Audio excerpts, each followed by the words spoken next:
Nə yatıbsan Azərbaycan? Səslə Babək özü gəlsin. Koroğlu ensin qayadan, götürsün Eyvazı gəlsin.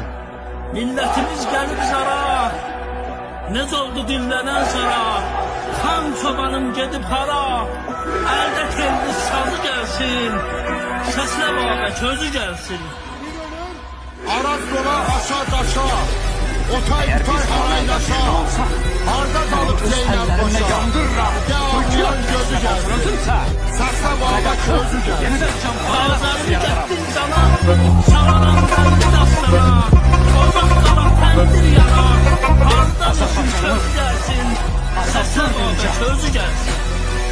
Atamda Babək, anamda Tomruz, sinimdə qartal, bayrağımda qırmız.